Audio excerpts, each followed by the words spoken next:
Montpellier et Agen occupent respectivement les 9e et 11e places. Au moment de se retrouver, le MHR peut encore croire en une qualification, alors que pour le SUA, tout n'est pas fait dans la course au maintien. Voilà deux équipes qui ont besoin de points dans cette dernière ligne droite de la saison régulière. Les Cistes de Moed Altrad sont tout de même sur 3 succès de rang avant ce rendez-vous. Très vite, les Héroltais ont la main sur le ballon et font circuler. Il y a beaucoup d'envie et de rythme dans ces premiers instants. Benoît Payaug anime. Voilà des temps de jeu qui se suivent et s'enchaînent. Et un embut qui se rapproche. Et c'est la puissance de Louis Picamol qui permet de faire la différence dans cette succession de charges, dans un registre que le 3e ligne international affectionne. Le bal est ouvert.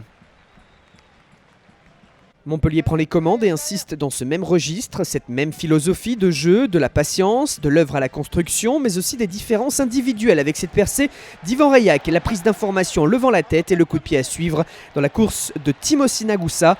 C'est récupéré en flirtant avec la ligne de touche, mais c'est bel et bien le second essai des Montpelliérains.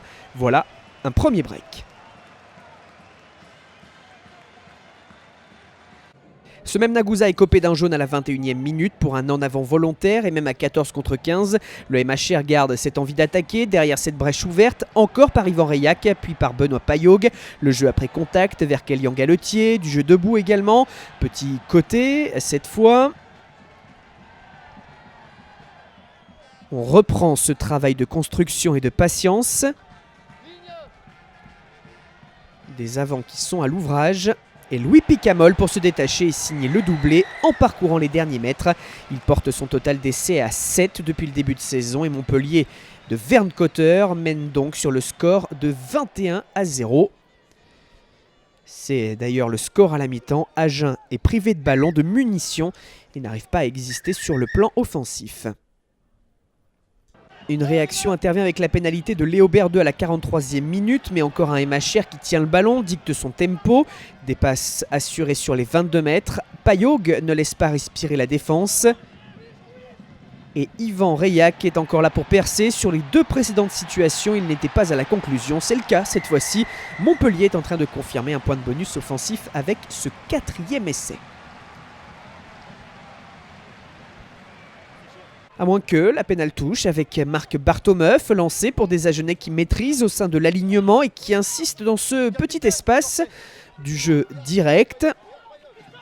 Et finalement Facundo Bosch qui parvient à franchir la ligne sur ce jeu à une passe. Le SUA revient dans le coup et se voit récompensé de ses efforts en seconde période.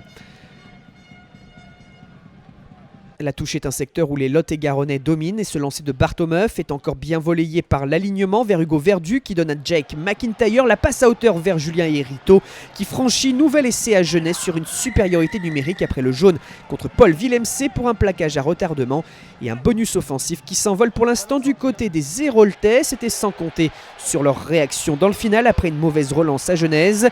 L'allant offensif montpelliérain. Des pick and go près de la ligne d'en-but et ce départ gagnant qui va intervenir pour Paul Villemc qui se rattrape. La victoire est acquise, tout comme le bonus offensif pour Montpellier. Un score final de 33-17 au GGL Stadium, 4e victoire consécutive en championnat pour les Cistes qui peuvent encore croire à une place dans le top 6. Agen de son côté va devoir s'accrocher dans la course au maintien.